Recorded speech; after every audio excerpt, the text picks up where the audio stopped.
I thank the Lord, and at the same time I am expressing my gratitude to the responsible brethren for granting me this privilege to share from God's word. தேவனுடைய வார்த்தையிலிருந்து இந்த நாளிலே உங்களோடு பகிர்ந்து கொடுப்பதற்கு ஆண்டவர் கொடுத்த சந்தர்ப்பத்திற்காகவும் இந்த சபையார் எனக்கு கொடுத்ததை என்னையும் இந்த சபையாருக்கும் என் அன்பான நன்றிகளை நான் தெரிவிக்கிறேன். For our short meditation, I would like to take your attention to one of the familiar passage in the Gospel of Matthew. நம்முடைய வேத தியானத்திற்காக எல்லோராலும் பழக்கப்பட்டு நன்கு அறியப்பட்ட பகுதியாக இருக்கக்கூடிய மத்தேயு சுவிசேஷத்திலிருந்து நாம் சிந்திக்கலாம். Gospel of Matthew chapter 28 verses 18 to 20. மத்தேயு எழுதின சுவிசேஷம் 28ஆம் அதிகாரம் 18 20 வசனங்கள். மத்தேயு எழுதின சுவிசேஷம் 28ஆம் அதிகாரம் 18 20 வசனங்கள். அப்பொழுது இயேசு சமீபத்தில் வந்து அவர்களை நோக்கி, வானத்திலும் பூமியிலும் சகல அதிகாரமும் எனக்கு கொடுக்கப்பட்டிருக்கிறது.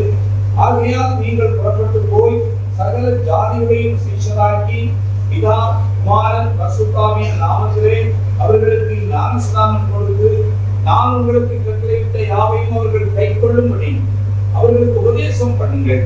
இதோ உலகத்தின் முடிவு நீங்கும் சகல நாட்களிலும் நான் உடனே கூட இருக்கிறேன் என்றார்.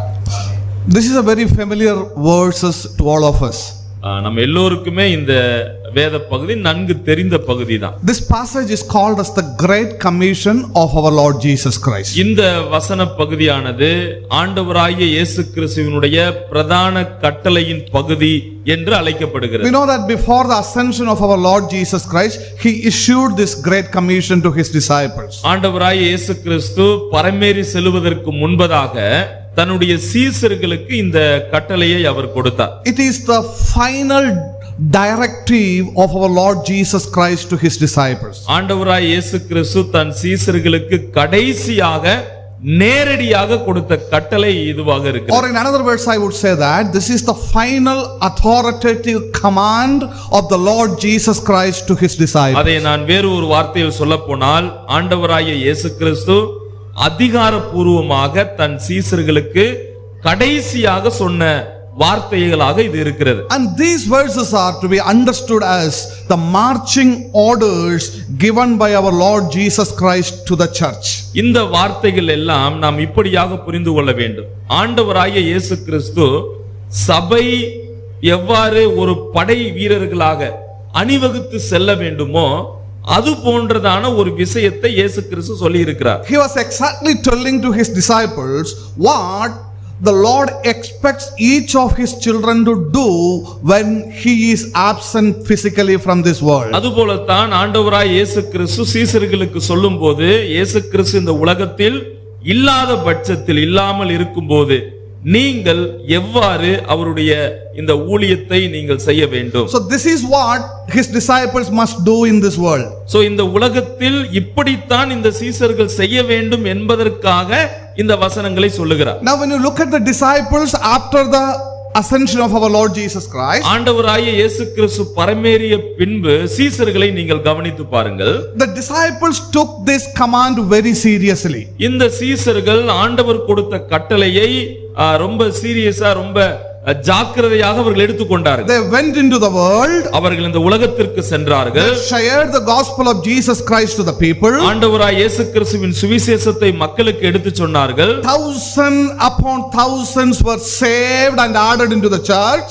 ஆயிரத்திற்கு மேற்பட்ட ஜனங்கள் ரட்சிக்கப்பட்டார்கள், அவர்கள் சபையில் சேர்த்துக் கொள்ளப்பட்டார்கள். And their message was so powerful in the world. அங்கே அந்த உலகத்தில் சீஷர்கள் சொல்லப்பட்ட அந்த செய்தி வல்லமையுள்ளதாக இருந்தது. Their witness in the world was so effective. இந்த உலகத்தில் அவர்களுடைய சாட்சி மிகுந்த எல்லோராலும் தெரியும்படி இருந்தது. And even in the book of Acts chapter 17 verse 6 we read like this. அப்போஸ்தலர் 17ஆம் அதிகாரம் 6வது வசனத்தில் இப்படியாய் வாசிக்கிறோம். The enemies criticized them by saying that, see, these people are turning the world upside down. தங்களுடைய எதிராளிகளை குறித்து அவர்கள் சொன்னார்கள், இவர்கள் உலகத்தை தலைகீழாக மாற்றக்கூடியவர்கள் என்றும் சாட்சி சொன்னார்கள்.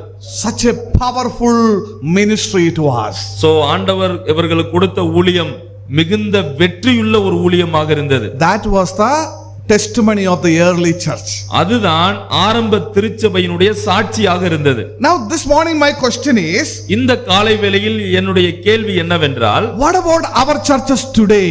இன்றைக்கு நமது சபை எந்த நிலையில் இருக்கிறது? How much significance we give to the great commission of the Lord today? ஆண்டவராய இயேசு கிறிஸ்து சொல்லி சென்ற இந்த மிக பிரதான கட்டளைக்கு எவ்வளவு சபை நாம் முக்கியத்துவம் கொடுக்கிறோம்? Now the great commission that the Lord has given us has turned into a great omission in the churches today. சபைக்கு தேவன் கொடுத்த இந்த பிரதான கட்டளையானது இன்றைக்கு எல்லாராலும் தள்ளப்படுகிற ஒரு கட்டளையாக மாற்றிவிடப்பட்டது. Great commission is undone in the churches today. பிரதான கட்டளை இன்றைக்கு சபையில் செய்யப்படுவதில்லை. The great commission is neglected in the churches today. பிரதான கட்டளை சபைகளால் அது தள்ளப்பட்டு கொண்டிருக்கிறது. Let me ask you a question. உங்களிடம் நான் ஒரு கேள்வியை கேட்கிறேன். When is the last time you had a message from this passage? இந்த நாம் வாசித்த இந்த வேத பகுதியிலிருந்து எப்போது நீங்கள் கடைசியாக செய்தி கேட்டீர்கள்? When is the last time? எப்போது கடைசி செய்தி இந்த பகுதியிலிருந்து கேட்டிருக்கிறீர்கள்? Think about yourselves. உங்களை நீங்களே யோசித்துக் கொள்ளுங்கள். That is why I said this passage is neglected today. எனவே நான் சொன்னேன் இந்த பகுதி எல்லாராலும் தள்ளப்படக்கூடிய ஒரு பகுதியாக இருக்கிறது. But this is the passage which is the basis for the existence of the church in this world. ஆனால் இன்றைக்கு சபை இந்த உலகத்தில் இருக்கிறது என்றால் அது இந்த பகுதியின் அடிப்படை ஆதாரத்தினால் மட்டுமே சபை உயிரோடு இருக்கிறது. This passage says take the gospel to the ends of the world. இந்த பகுதி சொல்லுகிறது உலகமெங்கும் நீங்கள் சுவிசேஷத்தை எடுத்துச் செல்லுங்கள். But today's churches are not even taking the gospel to the end of the street. ஆனால் இன்றைக்கு சபையினுடைய நிலை என்ன? ஒரு தெருவினுடைய முனைக்கு கூட தேவனுடைய சுவிசேஷத்தை எடுத்து செல்ல முடிவதில்லை. That is a sad story of the churches today. அதுதான் இன்றைக்கு சபைக்கு இருக்கக்கூடிய ஒரு மிக வருத்தமான ஒரு விஷயமாக இருக்கிறது. One of the statistics says like this. ஒரு புள்ளி விவரங்கள் இப்படியாய் சொல்லுகிறது. Listen me very carefully. என்னை நீங்கள் கவனமாக கேட்க வேண்டும். 95% of all Christians have never won a soul for the Lord. 95%. 95% மக்கள் தேவனுக்காக ஒற்றுமையாக அவர்கள் வாழ்கிறதில்லை. No, they have not won a soul for the Lord. 95% மக்கள் தேவனுக்காக ஒரு ஆத்துமாவை கூட அவர்கள் அதாவது ஒரு ஆத்துமாவை கூட அவர்கள் வென்று விடவில்லை. Yes, that is the story today. அதுதான் இன்றைக்கான ஒரு ஸ்டோரியாக இருக்கிறது. So many believers, அநேக விசுவாசிகள் இருக்கிறார்கள். but 95% of the believers are not winning the soul for the Lord. ஆனால் 95% மக்கள் ஆண்டவருக்காக கர்த்தருக்காக ஒரு ஆத்துமாவுக்கு கூட சுவிசேஷம் அவர்கள் சொன்னதில்லை. Less than 2% believers are involved effectively in evangelism. 2% கீழானோர் மட்டுமே தேவனுடைய ஊழியத்தில் ஈடுபடுகிறார்கள். And not only that, அது மட்டுமல்ல 80% of the believers are not taken any interest to witness for the Lord. 80% மக்கள் ஆண்டவருக்காக சாட்சியாக வாழ வேண்டும் என்ற எண்ணம் கூட அவர்களுக்கு இருந்ததில்லை. And then one more thing is there. ஒரே ஒரு காரியம், இன்னும் ஒரு காரியம் உண்டு. 71% of the people, believers, they do not give or support for the ministry of evangelism. 71% மக்கள் தேவனுடைய ஊழியத்திற்காக கொடுக்கவோ ஊழியத்தை தாங்குவதோ கிடையாது. That is the condition of the modern churches today. அதுதான் இன்றைக்கு உள்ள சபையினுடைய நிலையாக இருக்கிறது. Now what is the condition in the churches today? இன்றைய சபையினுடைய சூழ்நிலை என்ன? They were just most of the believers are just satisfied being saved. அநேக விசுவாசிகள் நாங்கள் ரட்சிக்கப்பட்டோம் அது போதுமானது என்பதில் அவர்கள் திருப்தியோடு இருந்து விடுகிறார்கள். They come to the church couple of times during a week. அவர்கள் வாரத்திற்கு இருமுறை சபைகளுக்கு வருகிறார்கள். Pray when they can pray. அவர்கள் ஜெபிக்க வாய்ப்பு கொடுக்கும்போது அவர்கள் ஜெபிக்கிறார்கள். Read the Bible now and then. வேதத்தை அப்போதும் இப்போதும் அவர்கள் வாசிக்கிறார்கள். Live a cleaner life than the people outside. அப்ப மற்றவர்கள் வாழ்வதை விட சற்று நன்றாக வாழ்கிறார்கள். That's all. அதுதான், அவ்வளவுதான் அவருடைய வாழ்க்கை. Continuing with that life. இந்த ஒரு வாழ்க்கையை தான் எல்லா நாட்களிலும் அவர்கள் செய்து கொண்டே இருக்கிறார்கள். But how many of you are really interested to see unbelievers are called by the Lord to the fold of God? ஆனால் வெளியில் உள்ளவர்கள் ஆண்டவரால் அழைக்கப்பட்டிருப்பதை எத்தனை நபர்கள் உணர்ந்து அவர்களிடம் நீங்கள் செல்லுகிறீர்கள்? How many of you are really motivated to see souls getting saved? உங்களில் எத்தனை பேர் ஆண்டவருக்காக ஆத்துமாக்கள் ரட்சிக்கப்பட வேண்டும் என்று நீங்கள் விரும்புகிறீர்கள்? How many of you are really interested in sharing the gospel to the perishing soul? அழிந்து போகக்கூடிய ஆத்துமாக்களுக்காக உங்களில் எத்தனை பேர் நாங்கள் சென்று சுவிசேஷம் அறிவிக்க வேண்டும் என்று விரும்புகிறீர்கள்? Some of us makes excuses, lot of excuses. இந்த விஷயத்தை இப்படி கேட்கும்போது நம்மில் அநேகர் பல குறைகளை நாம் சொல்லுகிறோம். Some of us tell that we have lot of difficulties, situations around us are not suitable, lot of things, we have so many excuses. சொல்லுகிறோம், நமக்கு நிறைய குற்றச்சாட்டுகள் நாம் வைக்கிறோம். எனக்கு சரியில்லை பிரதர், எங்களுடைய சூழ்நிலை சரியில்லை என்று சொல்லி நாம் பல குற்றச்சாட்டுகளை அடுக்கி வைக்கிறோம். But let me tell you one thing very clearly this morning. ஆனால் இந்த காலை வேளையில் தெளிவாக நான் உங்களுக்கு ஒரு காரியத்தை சொல்ல விரும்புகிறேன். In spite of all the conditions around you, நாம் வாழ்ந்து கொண்டு நம்மை சுற்றி இருக்கக்கூடிய சந்தர்ப்பத்தை காட்டிலும், in spite of all the difficulties and all the problems that are there in your life, ஒருவேளை நம்முடைய வாழ்க்கையில் நாம் சந்திக்கக்கூடிய பிரச்சனைகள் இருக்கலாம், பல சூழ்நிலைகள் நமக்கு வித்தியாசமானதாக இருக்கலாம். in spite of every excuses that you offer in your life, உங்களுடைய வாழ்க்கையில் என்னால் அதை செய்ய முடியாது, இது செய்ய முடியாது என்று நீங்கள் சாக்கு போக்கு சொன்னாலும், the great commission stands still. அந்த மிக பிரதான கட்டளை இன்றைக்கும் உங்களுக்காக உயிரோடு இருக்கிறது, பேசிக் கொண்டிருக்கிறது. The great commission still stands. இன்றைக்கு பிரதான கட்டளை உங்கள் முன்பாக நிற்கிறது. God wants that commission to be fulfilled by every believer who are seated here. இங்கே இருக்கின்ற எல்லா விசுவாசிகளாலும் தேவனுடைய சுவிசேஷம் அறிவிக்கப்பட வேண்டும் என்று அவர் விரும்புகிறார். So dear brothers and sisters, என் அன்பான சகோதர சகோதரிகளே, how do you consider great commission of the Lord in your life this morning? ஆண்டவர் கொடுத்த இந்த பிரதான கட்டளையை நீங்கள் எப்படி உணர்கிறீர்கள்? அதை எப்படி நீங்கள் எடுத்துக்கொள்ளுகிறீர்கள்? Are you neglecting it?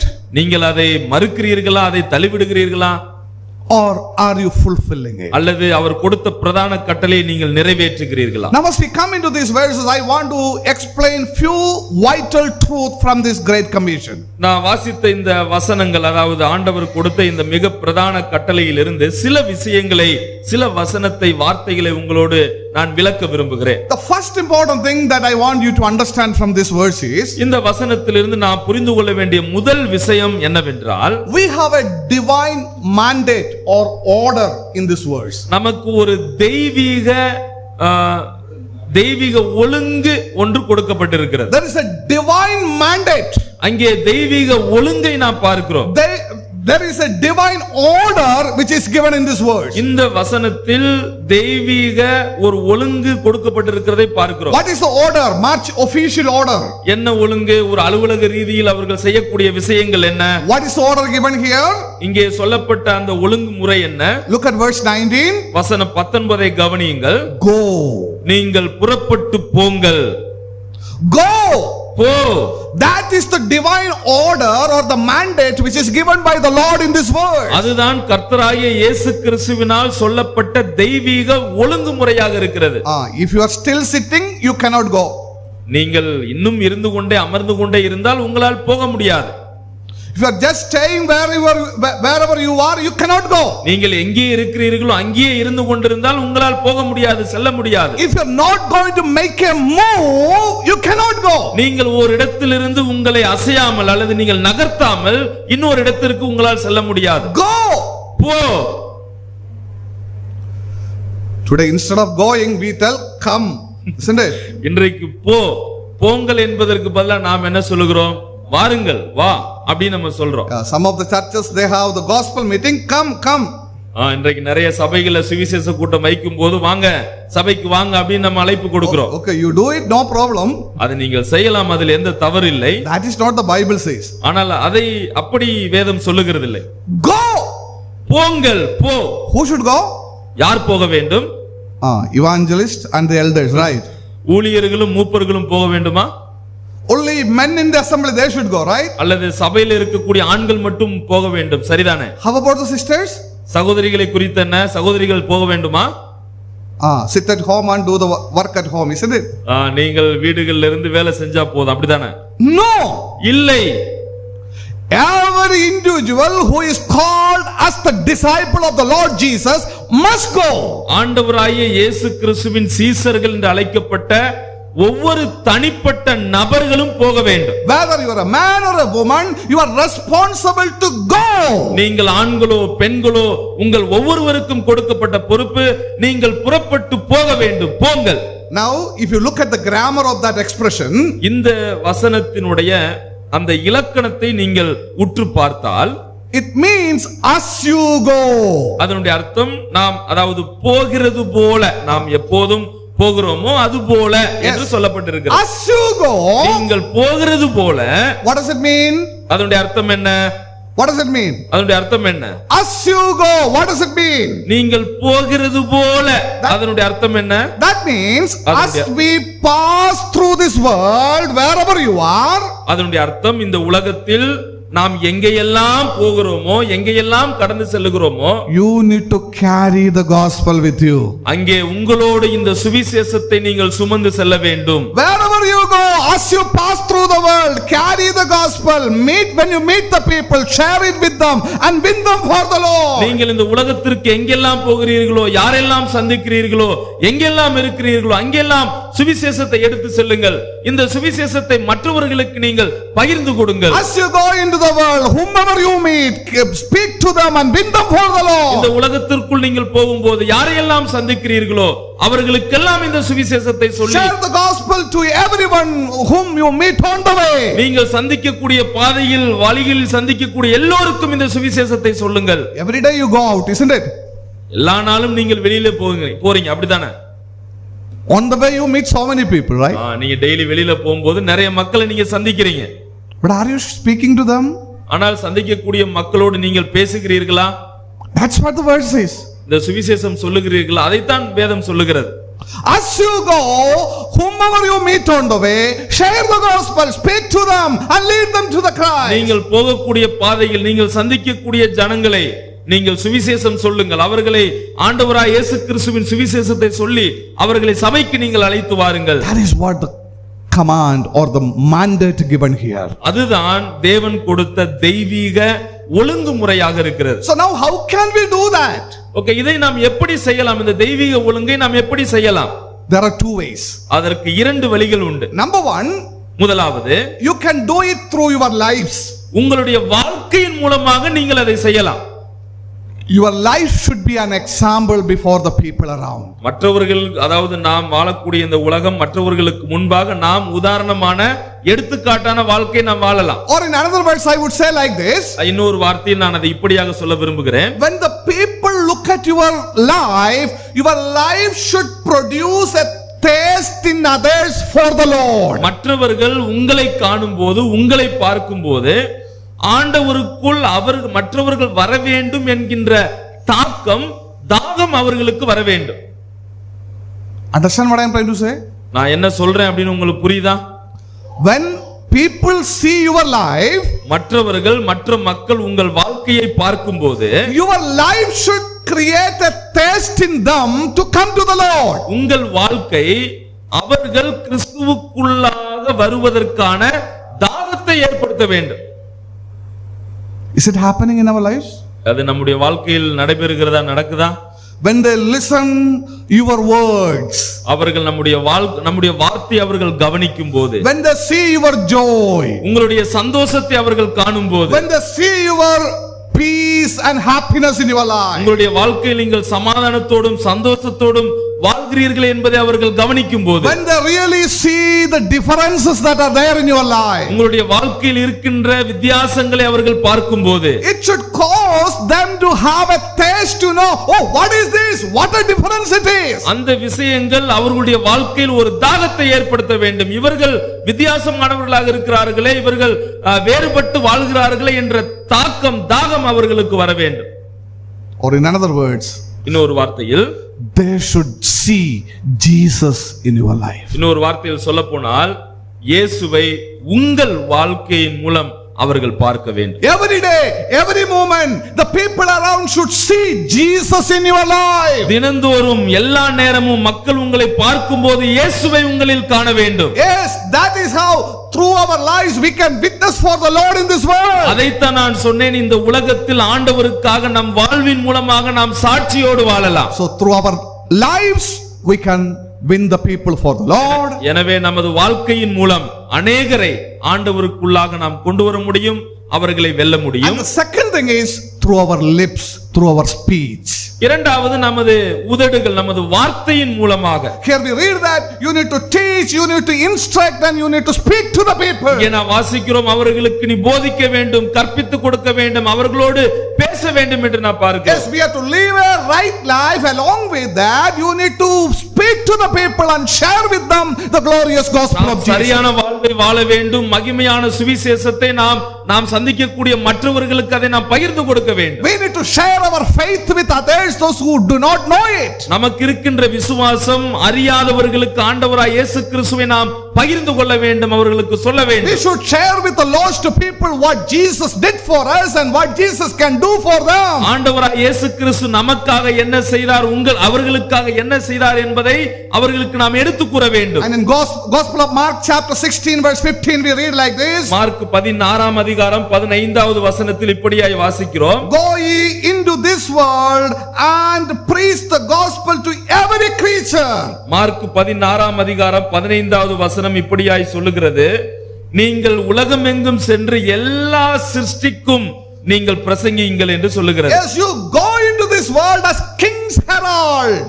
இங்கே இந்த உலகத்திற்கு நீங்கள் செல்ல வேண்டும், நீங்கள் உலகமெங்கும் போய் சர்வ சிருஷ்டிக்கும் சுவிசேஷத்தை பிரசங்கியுங்கள். We have to pass through the highways and the byways of this world. நாம் இந்த உலகத்தில் செல்லக்கூடிய எல்லா இடங்களிலும் நாம் சுவிசேஷம் அறிவிக்க வேண்டும். And lift up our voice and speak to them about the love of Jesus. நாம் இருக்கக்கூடிய எல்லா இடங்கள் நம்முடைய சத்தத்தை உயர்த்தி தேவனுடைய அன்பை அவர்களுக்கு நாம் அறிவிக்க வேண்டும். We need to declare the gospel of the grace to the people of this world. கிருபையினுடைய சுவிசேஷத்தை இந்த உலகத்தாருக்கு நாம் எடுத்து சொல்ல வேண்டும்.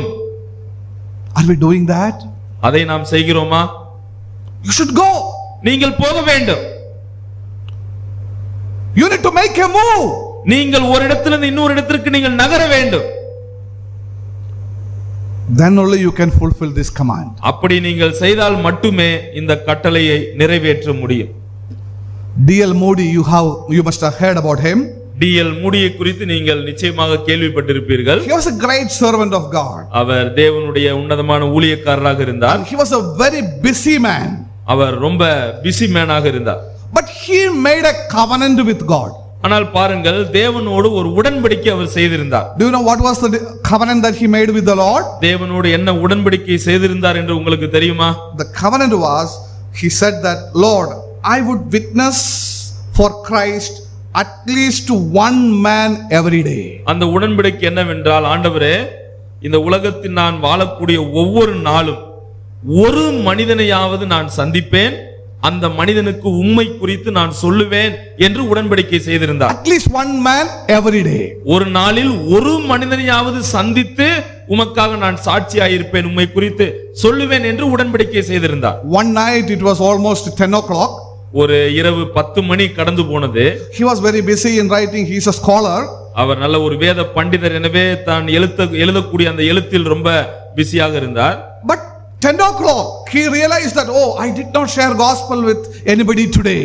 ஆனால் 10 மணி ஆனபோதுதான் அவருக்கு நினைவு வந்தது, ஆகா, இன்றைக்கு நான் ஒருவரை சந்திக்க வேண்டுமே, இன்னும் சந்திக்கவில்லையே என்ற எண்ணம் நினைவு வந்தது. Suddenly he got up from his chair and went out to the room. அந்த நினைவு வந்த உடனே தன்னுடைய அறையை விட்டு அவர் வெளியே சென்றார். And went into the street there. அங்கே இருக்கக்கூடிய ஒரு தெருவுக்கு சென்றார். He saw a person. அங்கே ஒரு நபரை பார்த்தார். And he shared the gospel with him. அங்கே அந்த நபருக்கு சுவிசேஷத்தை பகிர்ந்து கொண்டார். And when he was sharing the gospel with that man, he got violent and started to beat D.L. Moody.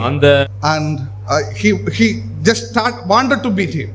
அவர் அடிப்பதற்கு முயற்சி செய்தார், அடிக்க போறார். And anyhow D.L. Moody just shared and came back. எனவே அவர் அந்த அடியை மறைச்சிட்டு அவர் சுவிசேஷத்தை அவர் பகிர்ந்து கொண்டு திரும்பி வந்து விட்டார். 3 months back. 3 மாதங்கள் ஆனது. A man knocked at the door of D.L. Moody. 3 மாதம் கழித்து D.L. மூடியினுடைய அறையை தட்டக்கூடிய சத்தத்தை கேட்டார். He opened the door. அந்த கதவை அவர் திறந்தார். It was that man. அது யார் என்றால், அந்த 3 மாதத்துக்கு முன்பதாக அவரை அடிக்க வேண்டும் என்று நினைத்திருந்த மனிதன் முன்பாக நின்று கொண்டிருந்தார். And then this man said to D.L. Moody, அந்த மனிதர் D.L. மூடியை பார்த்து இப்படியாய் சொன்னார், Sir, from that night onwards I have no peace in my mind. Sir நான் உங்களை அந்த சந்தித்த அந்த இரவிலிருந்து இந்நாள் வரைக்கும் என் உள்ளத்துல எனக்கு சமாதானமே இல்ல அப்படின்னு சொன்னார். And D.L. Moody shared gospel with him. D.L. Moody அவருக்கு சுவிசேஷத்தை பகிர்ந்து கொண்டார். That person believed in the Lord Jesus Christ. அவர் இயேசு கிறிஸ்துவை விசுவாசித்தார். And he became a zealous servant of God for the Lord. அதன் பின்பு ஆண்டவருடைய ஊழியத்தை செய்வதற்காக அவர் மாறி அவர் தேவனுக்காய் பக்தி வைராக்கியமாய் வாழ்ந்தார். That is what our duty is. அதுதான் நமக்கு கொடுக்கப்பட்ட கடமை பொறுப்பாக இருக்கிறது. At least one person every day. தினந்தோறும் ஒரு மனிதனுக்காவது ஆண்டவரை குறித்து சொல்ல வேண்டும். It's not the responsibility of the few people, it's the responsibility of everybody who is seated here. யாரோ ஒரு சில குறிப்பிட்ட மக்களுக்காக மட்டும் இது பொருந்துவது கிடையாது. இங்கு அமர்ந்திருக்கிற நம் ஒவ்வொருவருக்கும் இது பொருந்தக்கூடியதாக இருக்கிறது. It's not just get satisfied with your routine life of Christian life in this world. இந்த உலகத்தில் உங்களுடைய கிறிஸ்தவ வாழ்க்கை தினந்தோறும் வாழ்ந்து கொண்டிருக்கின்ற வாழ்க்கை போதும் என்று நீங்கள் ஒரு நாளும் எண்ணி விடாதீர்கள். If the Lord has called or saved you just to worship Him and just to save you from the eternal condemnation, ஆண்டவர் ஒருவேளை உங்களை அவரை ஆராதிப்பதற்கென்று நித்தியத்திலிருந்து உங்களை தப்புவித்தார், அதற்காக ரட்சித்தார் என்று எடுத்துக்கொண்டால், then the Lord must have taken you soon after your salvation to heaven, and all these things can be done. அப்படி ஆண்டவர் உங்களை ரட்சித்திருந்தால் நீங்கள் ரட்சிக்கப்பட்ட பின்பு உடனடியாக உங்களை பரலோகத்திற்கு எடுத்திருந்திருப்பார். Isn't it? Worship and all can happen there. ஏனென்றால் பரலோகத்தில் ஆராதனை உண்டு, நீ அங்கே வாப்பா, அங்கே வந்து ஆராதனை செஞ்சு அப்படின்னு எடுத்திருப்பார். But that is not the purpose for which the Lord has called you. ஆனால் தேவன் உங்களை அழைத்த ரட்சிக்கப்பட்ட நோக்கம் அது அல்ல. All these things are there. இந்த விஷயங்கள் எல்லாம் இருக்கிறது உண்மைதான். But ஆனால் the most significant purpose for which the Lord has called you is you have a story to tell to this world. ஆனால் இந்த உலகத்தில் ஆண்டவர் உங்களை வைத்திருப்பதற்கு ஒரு நோக்கம் உண்டு, ஒரு காரணம் உண்டு. என்ன? நீங்கள் ஆண்டவராய் இயேசு கிறிஸ்துவை குறித்து பறைசாற்ற வேண்டும், அதை நீங்கள் சொல்ல வேண்டும் என்பதற்கு ஆண்டவர் உங்களை இங்கே வைத்திருக்கிறார். Yes, you are here to tell the people who are lost about the love and the saving grace of the Lord Jesus Christ. இந்த உலகத்தில் தன்னை இழந்திருக்கிற மக்களுக்கு ஆண்டவராகிய இயேசு கிறிஸ்துவின் அன்பையும் சுவிசேஷத்தையும் சொல்ல நீங்கள் கடமைப்பட்டிருக்கிறீர்கள். That is the divine mandate given to each one of us. அதுதான் நம் ஒவ்வொருவருக்கும் கொடுக்கப்பட்ட தெய்வீக ஒழுங்குமுறையாக இருக்கிறது. Number 2, இரண்டாவது, we have a divine message. நமக்கு ஒரு தெய்வீக செய்தி ஒன்று இருக்கிறது. We have a divine message. நமக்கு தெய்வீக செய்தி ஒன்று உண்டு. Here our Lord Jesus Christ tells his followers, இங்கே ஆண்டவராய் இயேசு கிறிஸ்து தன்னை பின்பற்றி வந்த சீசர்களுக்கு இப்படியாய் சொல்லுகிறார், you have to teach them, you have to share with them what I have commanded to you. நான் உங்களுக்கு கட்டளையிட்ட யாவையும் அவர்கள் கைக்கொள்ளும்படியாக அவர்களுக்கு உபதேசம் பண்ணுங்கள், கற்றுக் கொடுங்கள் என்று சொன்னார். That means அதனுடைய அர்த்தம், the followers of our Lord Jesus Christ has got a specific message to tell to the world. அப்படி அதனுடைய அர்த்தம் என்ன? கிறிஸ்துவை பின்பற்றக்கூடிய சீசர்கள் ஒரு விசேஷமான சிறப்பான செய்தியை அவரிடமிருந்து பெற்றிருக்கிறார்கள். As we go into this world, இந்த உலகத்திற்குள் செல்லும்போது what we need to tell to the world is very specifically commanded by the Lord. நாம் இந்த உலகத்திற்கு என்ன சொல்ல வேண்டும் என்பதை இயேசு கிறிஸ்துவால் நேரடியாக குறிப்பிட்டு சொல்லப்பட்டிருக்கிறது. You cannot tell anything that you like. நீங்க நினைக்கிறத எல்லாம் நீங்க சொல்ல முடியாது. Today what is happening? இன்றைக்கு என்ன நடக்கிறது? Many are speaking about their church to the people. அநேகர் தங்களுடைய சபைகளை குறித்து அநேக மக்கள்கிட்ட சொல்லுவாங்க. They preach about the denominations and so many other things. அவங்க அந்த சபையினுடைய பிரிவுகள் மற்ற விஷயங்கள் எல்லாம் அவர்கள் பேசுவார்கள். They preach about the preachers. அவர்கள் செய்தியாளர்கள் மற்ற செய்தியாளர்களை குறித்து பேசுவார்கள். They preach about the good things that they are doing. அவர்கள் செய்யக்கூடிய நல்ல விஷயங்களை அவர்கள் பேசுகிறார்கள். They preach about the music of their church. அவர்கள் சபையில் இருக்கக்கூடிய இசையை குறித்து பிரசங்கம் பண்ணுகிறார்கள். They speak about the style of worship and practices that they have. அவர்கள் ஆராதனையுடைய முறை என்ன, எவ்வாறு ஆராதனை செய்கிறார்கள், இதை குறித்து பிரசங்கம் பண்ணுகிறார்கள். These are the things that we often hear today.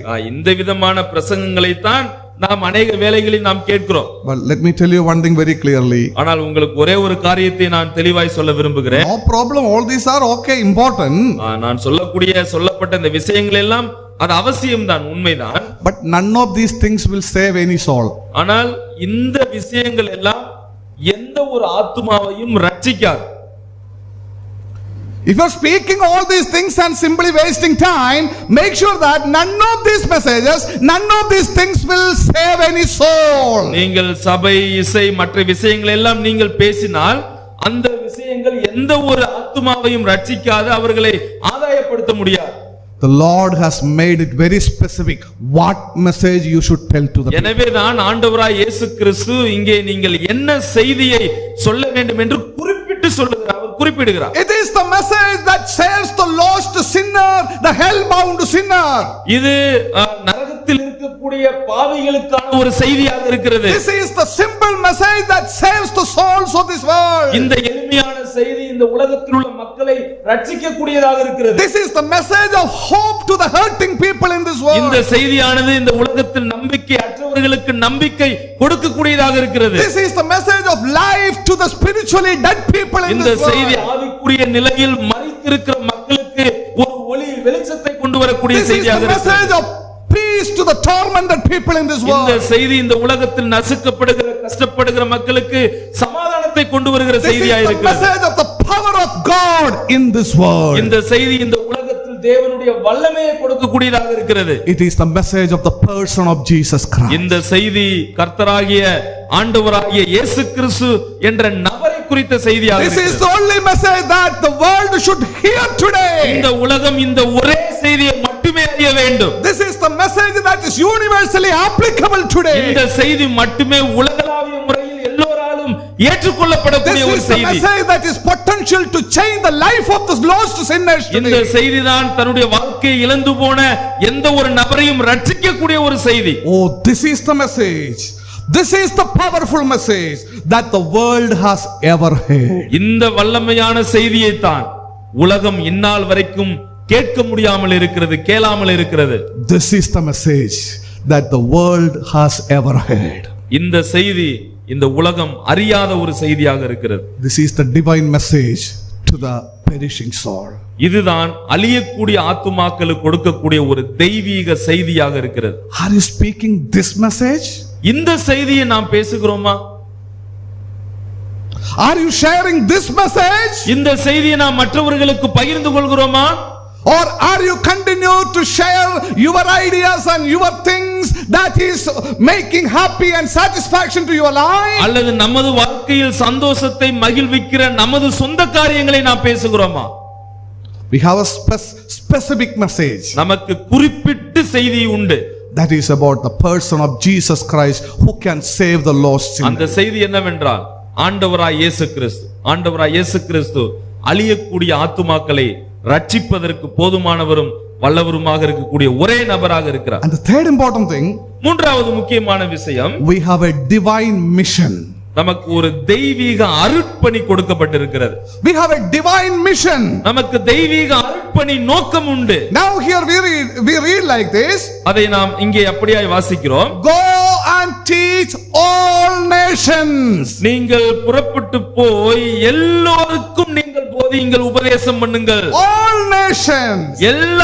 எல்லா ஜனத்திற்கும். In Gospel of Mark chapter 16 verse 15 we read like this. மத்தேயு 16 அதிகாரம் 15வது வசனத்தில் இப்படியாய் வாசிக்கிறோம். Go you into the whole world. அங்கே மத்தேயு 16:15, நீங்கள் உலகமெங்கும் போங்கள், உலகமெங்கும் போய். And in Acts chapter 1 verse 8 we read like this. அப்போஸ்தலர் 1 அதிகாரம் 8வது வசனத்தில் இப்படியாய் வாசிக்கிறோம். We receive power and you shall be my witnesses in Jerusalem, Judea, Samaria and to the uttermost part of this world. பரிசுத்த ஆவியானவர் உங்களிடத்தில் வரும்போது நீங்கள் பலனடைந்து யூதேயா, கலிலேயா, எருசலேம், பூமியின் கடைசி பரியந்தமும் எனக்கு சாட்சிகளாக இருப்பீர்கள். So we have a mission.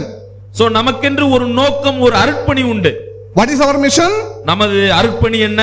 Tell this message to every person in the world. இந்த செய்தியை இந்த உலகத்தில் உள்ள எல்லோருக்கும் சொல்ல வேண்டும், சர்வ சிருஷ்டிக்கும் சொல்ல வேண்டும். We have a mission field. நமக்கு அருட்பணி இடங்கள் ஏராளம் உண்டு. What is that mission field? நமக்கு கொடுக்கப்பட்ட அருட்பணியின் இடம் எது?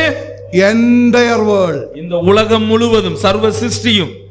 Entire world is our mission field. இந்த உலகம் முழுவதுமே நமக்கு கொடுக்கப்பட்ட அருட்பணியாக இருக்கிறது. The Lord expects each of us to tell the truth and the story of our Lord Jesus Christ to every people in this world. இந்த உலகத்தில் வாழக்கூடியவர்களுக்கு ஆண்டவராகிய இயேசு கிறிஸ்துவை பற்றிய செய்தியை நாம் சொல்ல வேண்டும் என்று இயேசு கிறிஸ்து நமக்கு அருட்பணியை கொடுத்திருக்கிறார். The Lord expects every people everywhere to hear the story of Jesus இந்த Christ. உலகத்தில் உள்ள எல்லோரும் இயேசு கிறிஸ்துவை குறித்து அறிய வேண்டும், சொல்லப்பட வேண்டும் என்று ஆண்டவர் நம்மிடம் எதிர்பார்க்கிறார். There is no ethnic differences or there is no race differences. There is no differences in the lifestyle or economical status. அங்கே அவர்கள் தேசத்தை குறித்து வித்தியாசம் இல்லை. அவர்கள் எந்த மொழி வேண்டுமானாலும் பேசலாம், எந்த கலாச்சாரம் உள்ளவர்களாக இருந்தாலும் சரி, எல்லோருக்கும் இந்த செய்தி சொல்லப்பட வேண்டும். That is what our mission is. அதுதான் உங்களுக்கும் எனக்கும் அல்லது நமக்கு கொடுக்கப்பட்ட அருட்பணி.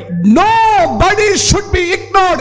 Every individual person that you meet in the street should be reached with the gospel of Jesus. இந்த தெருவில், இந்த தெருக்களில், இந்த ஏரியாக்களில் சந்திக்கக்கூடிய எந்த ஒரு நபரும் அவர்கள் கைவிடப்படக்கூடாது. நான் ஆண்டவராகிய இயேசுவை அறியவில்லை என்று சொல்லக்கூடாது. That is your work. அது உங்களுடைய வேலையாக இருக்கிறது. That is our work. அது நமது வேலையாக இருக்கிறது. Whomever you meet on the street, they should never perish without knowing who Jesus is. தெருக்களிலே நீங்கள் பார்க்கக்கூடிய மனிதர்கள் ஆண்டவராகிய இயேசு கிறிஸ்து யார் என்று அறியாமல் எந்த ஒரு ஆத்துமாவும் அழிந்து விடக்கூடாது. You are responsible. அது உங்களுக்கு கொடுக்கப்பட்ட பொறுப்பு, கடமை. God brought that soul in front of you, but you did not share about Jesus. தேவன் அந்த ஆத்துமாவை உங்களுக்கு முன்பாக கொண்டு வந்திருக்கிறார், ஆனால் நீங்கள் அவரை குறித்து அவருக்கு சொல்லவில்லை என்றால் You are busy. நீங்கள் அதை தவிர்க்கிறீர்கள். You are busy with your life. நீங்கள் உங்களுடைய வாழ்க்கையில ஏதோ நீங்கள் இழந்து விட்டீர்கள். You are busy with your works. உங்களுடைய வேலையை நீங்கள் இழந்து விட்டீர்கள். You are busy with all other things, but you are not sharing gospel with them. நீங்கள் மற்ற எதை விட்டாலும் சரி, ஆனால் ஒரு நபருக்கு நீங்கள் சுவிசேஷம் சொல்லாவிட்டால் அவருடைய வாழ்க்கையும் நீங்கள் இழந்து போக பண்ணுகிறீர்கள். So dear brothers and sisters, என் அன்பான சகோதர சகோதரிகளே, we have a divine mission.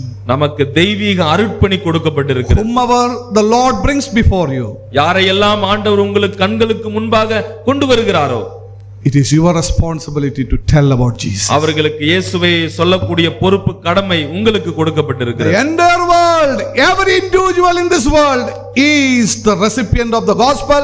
It is our responsibility to share with them. இந்த உலகம் முழுவதும் சர்வ சிருஷ்டியும் சுவிசேஷம் அறிவிக்கப்பட வேண்டும், கேட்க வேண்டும். அதை அறிவிக்கக்கூடிய பொறுப்பு, கடமை உங்களுக்கும் எனக்கும் கொடுக்கப்பட்டிருக்கிறது. Number 1, முதலாவது, we have a divine mandate. தெய்வீக ஒழுங்கு நமக்கு கொடுக்கப்பட்டிருக்கிறது. Number 2, இரண்டாவது, we have a divine message. நமக்கு தெய்வீக செய்தி கொடுக்கப்பட்டிருக்கிறது. Number 3, மூன்றாவது, we have a divine mission. நமக்கு தெய்வீக அருட்பணி நோக்கம் கொடுக்கப்பட்டிருக்கிறது. Number 4, நான்காவது, the final thing, கடைசியாக, we have a divine master. நமக்கு தெய்வீக எஜமானர் ஒருவர் இருக்கிறார். We have a divine master as we fulfill this great commission in this world. அவருடைய பிரதான கட்டளையை இந்த உலகத்தில் நாம் நிறைவேற்றும் போது நமக்கு தெய்வீக எஜமானர் ஒருவர் இருக்கிறார். Dear brothers and sisters, என் அன்பான சகோதர சகோதரிகளே, the Lord never sends us into this world alone. தேவன் நம்மை இந்த உலகத்தில் நம்மை தனியாக அவர் அனுப்புகிறதில்லை. The Lord never want you to go into the world with this gospel alone. நமது கர்த்தர் இந்த சுவிசேஷத்தை வைத்து நீங்கள் தனியாக நம்மை யாரையும் அவர் அனுப்புவதில்லை. Yes, the Lord wants you to fulfill the great commission. வாருங்கள், நிச்சயமாக அவரது பிரதான கட்டளையை நீங்கள் நிறைவேற்ற வேண்டும். இதுதான் ஆண்டவருடைய விருப்பம். The Lord wants you to go out. கர்த்தர் நீங்கள் போக வேண்டும் என்று விரும்புகிறார். The Lord wants you to take the specific message that the Lord has entrusted with you. உங்களுக்கு கொடுத்த அந்த சிறப்பான செய்தியை நீங்கள் கொண்டு செல்ல வேண்டும் என்று விரும்புகிறார். The Lord wants you to take this gospel and share it to whomever you meet on the street. கர்த்தர் இந்த சுவிசேஷத்தை யாரெல்லாம் சந்திக்கிறீர்களோ அவர்களுக்கெல்லாம் சொல்ல வேண்டும் என்று விரும்புகிறார். But he never sends you alone. ஆனால் அவர் உங்களை அனுப்பும்போது உங்களை தனியாக அவர் அனுப்புகிறதில்லை. Our divine master is with us. நம்மோடு கூட அந்த தெய்வீக எஜமான் நம்மோடு கூட இருக்கிறார். And he has promised two important things. அவர் நமக்கு இரண்டு வாக்குத்தத்தங்களை அவர் சொல்லி இருக்கிறார். What are the two promises? இரண்டு வாக்குத்தத்தம் அவர் கொடுக்கக்கூடிய இரண்டு வாக்குத்தத்தம் என்னென்ன? Number one, முதலாவது the promise of his presence. அவருடைய பிரசன்னத்தை நமக்கு வாக்கு பண்ணி இருக்கிறார். Lo, I am with you till the end of this day. இதோ உலகத்தின் முடிவு பரியந்தம் சகல நாட்களிலும் நான் உங்களுடனே கூட இருக்கிறேன். The divine master has promised his presence with all of us. தெய்வீக எஜமான் நம்ம எல்லோருக்கும் கொடுக்கக்கூடிய வாக்குத்தத்தம், நான் உங்களோடு கூட இருக்கிறேன். Dear brothers and sisters, என் அன்பான சகோதர சகோதரிகளே, when you stand in a place to share the gospel with your friends or relatives or neighbors or whomever it is, உங்களுடைய நண்பர்கள், உங்களுடைய குடும்பங்கள், உங்களுடைய உறவினர்கள், நீங்கள் யாராக இருந்தாலும் சரி, யாருக்காயிலும் நீங்கள் சுவிசேஷத்தை சொல்ல வேண்டும் என்று விருப்பம் சொல்லும்போது, the divine master is right there standing. நீங்கள் அவர்களுக்கு சுவிசேஷத்தை சொல்ல முயற்சி செய்யும் போது தெய்வீக எஜமான் உங்கள் அருகே நிற்கிறார். அவர் உங்களோடு இருக்கிறார். He is with you. அவர் உங்களோடு இருக்கிறார். He enables you. அவர் உங்களை பலப்படுத்துகிறார். He emboldens you. அவர் உங்களை தைரியப்படுத்தி உற்சாகப்படுத்துகிறார். He uses you in that place to share the gospel for his glory. அந்த இடத்தில் அவருடைய நாமம் மகிமைக்காக சுவிசேஷம் சொல்ல உங்களை பயன்படுத்துகிறார். You are not there in that place to share the gospel alone, but the divine master is there standing with you. நீங்கள் சுவிசேஷத்தை அறிவிக்கும் போது நீங்கள் தனியாக இல்லை, நீங்கள் தனிப்பட்ட நபர்களாக இல்லை. தெய்வீக எஜமானான இயேசு கிறிஸ்து அவர் உங்களோடு கூட இருக்கிறார். Oh, when you stand in a place, நீங்கள் ஒரு இடத்தில் நிற்கும் போது சுவிசேஷத்தை சொல்ல முயற்சி செய்யும் போது, when you speak to a person, நீங்கள் மற்றவர்களுக்கு சுவிசேஷத்தை அறிவிக்கும் போது, oh, your master stands along with you. அங்கே உங்கள் எஜமான் உங்கள் அருகாமையில் உங்களோடு அவர் இருக்கிறார். He is with you. அவர் உங்களோடு இருக்கிறார். As Simeon is going for the great ministry that the Lord has entrusted with him, தேவன் சிமியோனுக்கு கொடுத்த அந்த ஊழியத்தை நிறைவேற்ற சிமியோன் போகும்போது, it is not that he is alone going into that place. அவர் தனியாக அந்த இடத்திற்கு அவர் செல்லவில்லை. It's not that he is alone there standing and sharing the gospel. அங்கே தனியாக நின்று அவர் மட்டும் சுவிசேஷத்தை அவர் பிரசங்கிக்கிறதில்லை. His divine master stands along with him. தெய்வீக எஜமான் அவரோடு கூட இருக்கிறார். Look at the second promise. இரண்டாவது வாக்குத்தத்தத்தை கவனியுங்கள். What is the second promise? இரண்டாவது வாக்குத்தத்தம் என்ன? He has promised his power to us. அங்கே அவரது வல்லமையை நமக்கு கொடுப்பார் என்ற வாக்குத்தத்தம். We have the promise of his presence. நமக்கு அவருடைய பிரசன்னம் நமக்கு வாக்குத்தத்தம் கொடுத்திருக்கிறார். At the same time we have the promise of his power.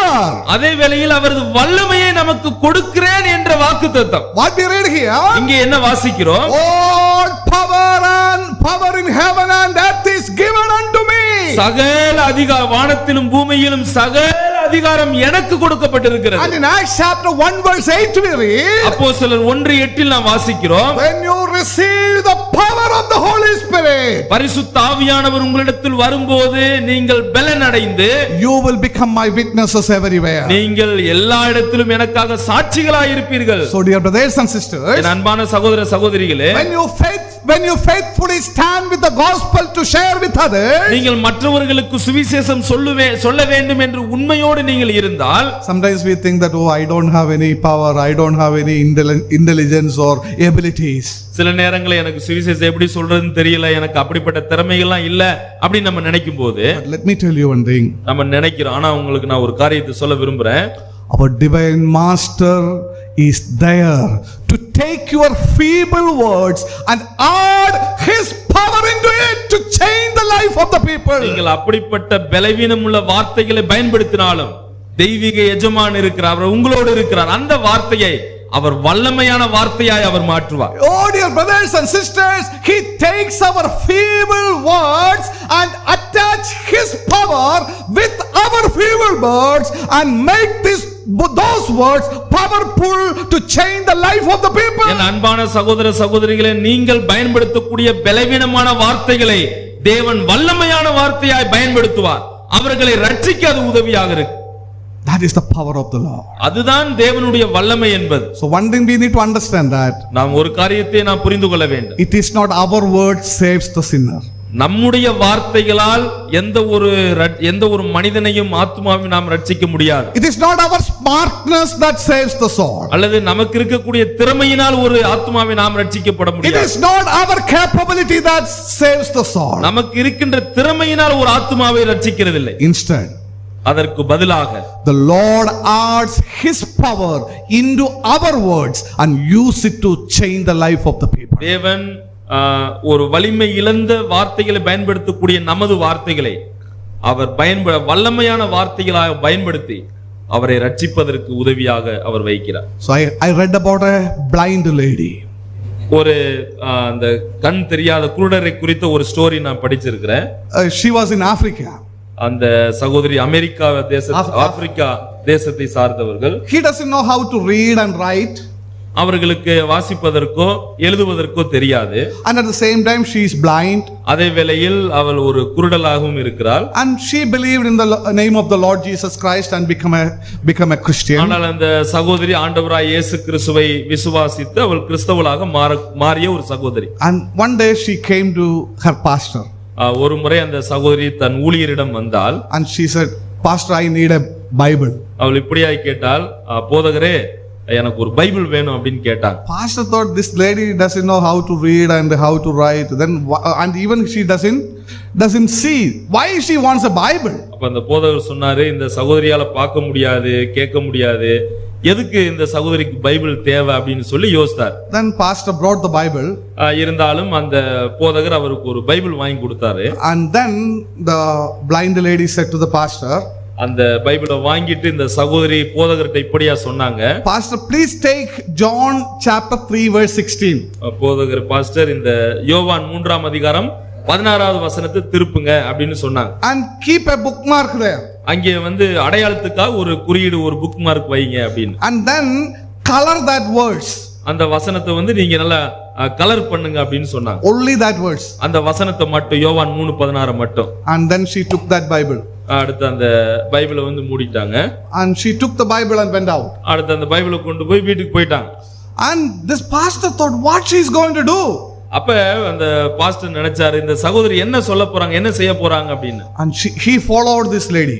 அந்த சகோதரி எங்க போறாங்க அப்படின்னு பாஸ்டர் பின்னாடியே போனாங்க. And this blind lady with that Bible, she walked and went in front of a school and stood near the gate of that school. அந்த கண் தெரியாத சகோதரி ஒரு பள்ளிக்கூடத்திற்கு அருகே சென்று பள்ளிக்கூடத்திற்கு முன் வாயிலில் இந்த வேதத்தோடு அவள் நின்று கொண்டிருந்தாள். And that was the time when the children comes out and go home. அந்த நேரம் பள்ளிக்கூடம் எல்லாம் முடிந்து எல்லோரும் வீட்டுக்கு திரும்பக்கூடிய சமயம் அது. So she stood there and calls children to come near to her. அங்கே அந்த கண் தெரியாத சகோதரி நின்று வரக்கூடிய குழந்தைகள் எல்லாம் அழைத்து கொண்டிருந்தார்கள். And she opens that bookmark. அப்ப அந்த பிள்ளைகள் எல்லாம் அழைத்து எங்கே அந்த குறிப்பிட்டிருந்தார்களோ அந்த பகுதியை எடுத்து காண்பித்துக் கொண்டிருந்தார்கள். And she asked the children to read the verse that is colored. அந்த குழந்தைகளை அந்த யோவான் 3:16 கலர் பண்ணியிருக்கலையே அந்த வசனத்தை படிங்க அப்படின்னு சொன்னாங்க. And they read the verse. அங்கே அந்த பிள்ளைகள் எல்லாம் அந்த வசனத்தை வாசித்தார்கள். And she shared the gospel with them. அப்படி வசனத்தை வாசித்தவுடன் பிள்ளைகளுக்கு சுவிசேஷத்தை சொன்னார்கள். And do you know 24 boys were saved. அந்த நேரத்தில் 24 பையங்க அவங்க ரட்சிக்கப்பட்டாங்க. And later those 24 boys become the pastors in that Africa. அதற்கு பின்பதாக ஆப்பிரிக்காவில் அந்த 24 மாணவர்களும் மிகப்பெரிய போதகர்களாக அவர்கள் மாறினார்கள். Do you know who did that? அது யார் செய்தார்கள் என்று தெரியுமா?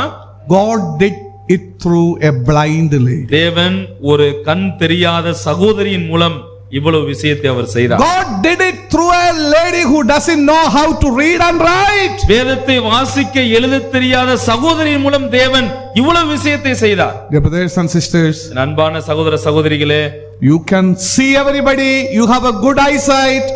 உங்களுக்கு நல்ல பார்வை இருக்கிறது, உங்களால் எல்லோரையும் பார்க்க முடியும், சந்திக்க முடியும். The Lord has given you all the abilities and all the intelligence and all the needed blessings in your life. ஆண்டவர் உங்களுக்கு எல்லா திறமையை கொடுத்திருக்கிறார், நல்ல அறிவை கொடுத்திருக்கிறார், உங்களுடைய தேவையெல்லாம் அவர் கொடுத்திருக்கிறார். But to how many are you sharing the gospel? ஆனால் உங்களில் எத்தனை பேர் இந்த சுவிசேஷத்தை நீங்கள் சொல்லுகிறீர்கள்? This is a time to answer to this question. நம்மை நாமே சோதித்து பார்க்கக்கூடிய ஒரு நேரமாக இருக்கிறது. Think about ourselves. நம்மை குறித்து நாம் யோசிப்போம். A blind lady who doesn't know how to read and write, she did it. And then how much more we who are seated here should do for the Lord. கண் தெரியாத சகோதரி வேதத்தை வாசிக்கவோ எழுதவோ பார்க்கவோ முடியாத சகோதரி இவ்வளவு ஊழியங்களை செய்திருக்கிறார். ஆனால் உங்களாலும் என்னாலும் பார்க்க முடிகிறது. நாம் எந்த அளவிற்கு நாம் அவருடைய ஊழியத்தை செய்கிறோம். Think about ourselves. நம்மை குறித்து நாம் யோசிப்போம். This is the great commission of the Lord. இதுதான் ஆண்டவராய் இயேசு கிறிஸ்து கொடுத்த மிக பிரதானமான கட்டளையாக இருக்கிறது. This is what we have to do in this world. இதைத்தான் நாம் இந்த உலகத்தில் செய்ய வேண்டும். If you do anything else without this, இது இல்லாமல் நீங்கள் இந்த உலகத்தில் எதை செய்தாலும் no use at all. அது எந்த ஒரு பயனும் இல்லை. Think about yourselves. உங்களை குறித்து நீங்கள் யோசியுங்க. You have a divine mandate. உங்களுக்கு தெய்வீக ஒழுங்கு ஒன்று கொடுக்கப்பட்டிருக்கு. Go out. அந்த தெய்வீக ஒழுங்கனை நீங்கள் புறப்பட்டு போங்கள். You have a divine message. உங்களுக்கு தெய்வீக செய்தி ஒன்று கொடுக்கப்பட்டிருக்கு. Speak about Jesus, his death, burial, resurrection and the eternal life with him. ஆண்டவராய் இயேசு கிறிஸ்துவை குறித்து பேசுங்கள். அவருடைய மரணம், அடக்கம், உயிர்த்தெழுதல், அவரோடு நித்தியமான வாழக்கூடிய வாழ்க்கை குறித்து நீங்கள் பேசுங்கள். You have a divine mission. மூன்றாவது உங்களுக்கு தெய்வீக அருட்பணி நோக்கம் ஒன்று கொடுக்கப்பட்டிருக்கு. The entire world is before you. இந்த உலகம் உங்களுக்கு முன்பாக இருக்கிறது. The entire people in this world is before you. சர்வ சிருஷ்டிகளும் உங்கள் முன்பாக இருக்கிறார்கள். It's your responsibility. அது உங்கள் பொறுப்பு, உங்கள் கடமை. But along with that, அதோடு கூட the fourth important thing, we have the divine master. நான்காவது முக்கியமான செய்தி, நமக்கு தெய்வீக எஜமான் ஒருவர் இருக்கிறார். He promised his presence with us. அவருடைய பிரசன்னம் நம்மோடு கூட இருக்கும்படியாக நமக்கு வாக்குத்தத்தம் பண்ணினார். Wherever you stand, நீங்கள் எங்கே நிற்கிறீர்களோ you are not alone. நீங்கள் தனியாக இல்லை. Your divine master is with you. தெய்வீக எஜமான் உங்களோடு கூட இருக்கிறார். Whenever you speak the gospel with others, நீங்கள் சுவிசேஷத்தை மற்றவர்களுக்கு எப்பொழுதெல்லாம் பேசுகிறீர்களோ, you are not alone. நீங்கள் தனியாக சொல்லவில்லை, தனியாக இல்லை. Your divine master is with you. அங்கே தெய்வீக எஜமான் உங்களோடு இருக்கிறார். Not only that, அது மட்டுமல்ல, he has promised his power for each one of us. அவருடைய வல்லமையை உங்களுக்கு கொடுப்பேன் என்று வாக்குத்தத்தம் கொடுத்திருக்கிறார். We may not be educated. நாம் ஒருவேளை படிப்பறிவு இல்லாதவர்களாக இருக்கலாம். We may not be smart as others. We may not be smart as others. ஒருவேளை நாம் மற்றவர்களை விட சிறந்தவர்கள் இல்லாமல் இருக்கலாம். We may not have great abilities in our lives. நமக்கு நம்முடைய வாழ்க்கையில் திறமைகள் இல்லாமல் இருக்கலாம். But the Lord attach his power with our feeble words and use those words to win the souls for the Lord. ஆனால் திறமை இல்லாத பலவீனமான வார்த்தைகளை தேவன் வல்லமையோடு பயன்படுத்தி மற்றவர்களுக்கு அதை ரட்சிப்பின் செய்தியாக அதை மாற்ற முடியும். So the Lord's power is granted to us. அவருடைய வல்லமை நம் ஒவ்வொருவருக்கும் கொடுக்கப்பட்டிருக்கிறது. So we have no excuse to say right now. எனவே நான் சொல்ல முடியாது, சொல்ல தெரியாது அப்படின்னு சொல்லுவதற்கு எந்த ஒரு குற்றச்சாட்டோ எந்த ஒரு காரணமும் இல்லை. He is with us. அவர் நம்மோடு இருக்கிறார். He gives you the power. அவர் அந்த வல்லமையை உங்களுக்கு கொடுப்பார். May the Lord bless us to take up this words, this message very seriously in our life this May. இந்த வார்த்தையை, இந்த தேவ வார்த்தையை நமது வாழ்க்கையில் நாம் அதை கவனத்தோடு எடுத்துக்கொள்வோம். And as Simeon goes forward to do the ministry of the Lord in the coming days, வரக்கூடிய நாட்கள்ல சிமியோன் ஊழியத்திற்கு செல்லும் போதும் இந்த வார்த்தை அவருக்கு உரித்தாகட்டும். and his presence is with you, அவருடைய பிரசன்னம் அவரோடும் உங்களோடும் இருக்கட்டும். and his power also is promised with him. அது மட்டுமல்ல, அவர் வாக்குத்தத்தம் பண்ணின வல்லமையும் உங்களோடு கூட இருப்பதாக. May his name be glorified. அவருடைய நாமம் மகிமைப்படுவது.